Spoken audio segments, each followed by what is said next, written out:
दोस्तों, हरि जी भोजपुरिया चैनल में हम रउआ सबके स्वागत करतानी। बहुत रउआ सबके दिल से आभार व्यक्त करतानी कि रउआ सब चैनल के सब्सक्राइब कइले बानी, देखतानी आ एकरा से लाभ उठावतानी। अभी तक जे हरि जी भोजपुरिया चैनल के सब्सक्राइब नइखे कइले ओकरा से हम निहोरा करतानी कि ये चैनल के सब्सक्राइब कर दी ताकि रोज सबके नया नया चीज़ की जानकारी मिलत रहे। भोजपुरी के जे भी प्रेमी बा, हमरा उम्मीद बा कि ये चैनल से ज़रूर वहाँ सबके लाभ मिलत हुई। और भोजपुरी भाषा के संवैधानिक मान्यता खातिर जे प्रयासरत बा वो ये चैनल के जरूर सब्सक्राइब कर ले हुई, आ ना कैले हुई तो जरूर कर दी। हमरा ई आशा ना पूर्ण विश्वास बा।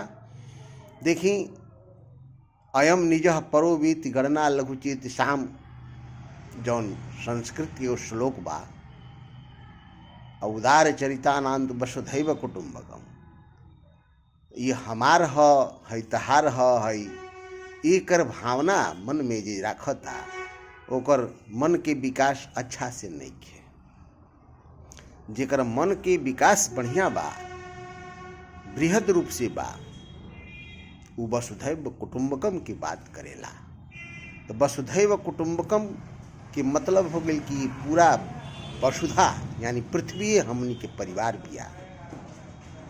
तो ये पूरा पृथ्वी के परिवार के मान के आ सबके कल्याण मूलक बात सोचे के चाहिए। सबके कल्याण होखे ओकरा बारे में हमेशा दिमाग अपन बनावे के चाहिए।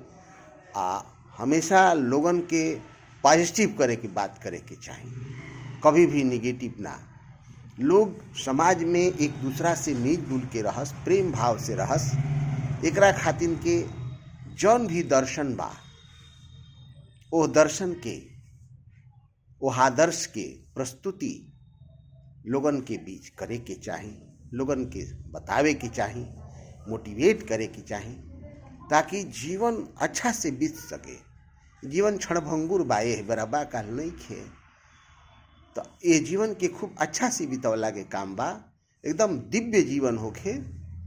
एकरा खातिर के प्रगतिशील भोजपुरी समाज हमेशा अरवा सब के बीच में अच्छा बात परोसत रहेला, ताकि रवा सब अपना जीवन के खूब सुख से बिताई, आनंदपूर्वक बिताई, समृद्धवान बनी, चरित्रवान बनी, नैतिकवान बनी। हमेशा एक दूसरा की भलाई की बात सोची, कभी भी पर निंदा यानी दूसरा के बुराई के बात तो दिमाग में रखे ही के ना चाहिए। ये बहुत बड़ा अन्याय होला समाज के साथ। हम निंदा काहे के करब केहू के? हम बढ़िया बात सोचब, दूसरा के निंदा करब तो हमरो अपनहु तो निंदा होतिया। ऐसे हम काहे के केहू के निंदा करब? हम अच्छा बात बोलब, बढ़िया बात समाज में।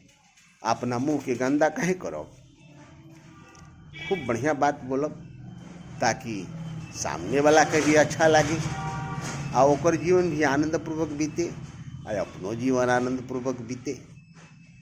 आत्म मोक्षार्थम जगत हिताय च, ई जौन कहल बा बाबा आनंद मूर्ति जी के द्वारा, एकरा पर बहुत सुंदर रुआ अपना विचार के प्रकट करी। देखी, एकरा पर गहन अध्ययन करी। आत्म मोक्षार्थम माने अपना मुक्ति मोक्ष खातिर के रुआ साधना, पूजा पाठ, आसन, व्यायाम, प्राणायाम, ध्यान, ये सब करे के चाही। और जगत हिताय च यानी जगत की भी भलाई करे के वहाँ के कहतनी। तो जगत की भलाई यानी संसार की भलाई। संसार की भलाई के मतलब है संसार भी वही के छाया है, परम पुरुष के ही छाया है संसार। तो संसार की भी भलाई हुई तो परम पुरुष की भी खुशी मिली। ऐसे संसार के भलाई के बारे में सोचे के चाहिए। बहुत लोग जे भी दार्शनिक बा, चाहे आध्यात्मिक विचारधारा के बा, बड़े बड़े महापुरुष भइल बा, वो सब यही कहले बा कि अपना मुक्ति मोक्ष की भी काम करी आ जगत की भी भलाई करी। काहे से कि परहित सरिस धर्म नहीं भाई, पर पीड़ा सम नहीं अधमाई। गोस्वामी तुलसीदास जी कहता है दूसरा के भलाई इतना कोनो धर्म नहीं के, कोनो ओकरा मतलब पुण्य ओकरा बराबर कोनो नहीं के। तो सबसे महापुण्य बाई कि दूसरा के भलाई करी, कभी बुराई मत सोची। आ दूसरा के दुख दिहला इतना, दूसरा के बुराई कैला इतना कोनो पाप नहीं खे।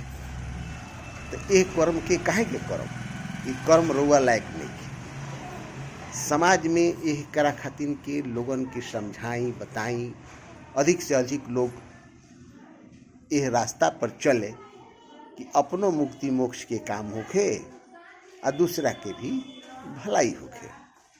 तो अब यह बेरा शेरवा सब यदि ई वीडियो के देखतानी आई विचार सुनतानी तो यही तरह के भावना अपने अंदर भी ले आई और समाज के लोग के भी बताई, ताकि समाज में समरसता पैदा होके, समाज की समृद्धि होके, समाज में लोग नैतिकवान बने, चरित्रवान बने, तब न समाज हमनी के महान बनी। एक दूसरा से लगाव, प्रेम भाव, एक दूसरा के सुख दुख में शामिल भइल, यही दुनिया है, यही असली चीज है। तो अपना स्वभाव के सुंदर बनाई और लोग तक के वीडियो के पहुँचाई। अगर वीडियो अच्छा लागता तो रउआ सब एक लाइक करी, शेयर करी, सब्सक्राइब करी, अधिक से अधिक लोग तक पहुँचाई और सबका के सुंदर राह बताई। जय भोजपुरी, घर घर भोजपुरी, सबका के गोड़ लागतानी। जय हो।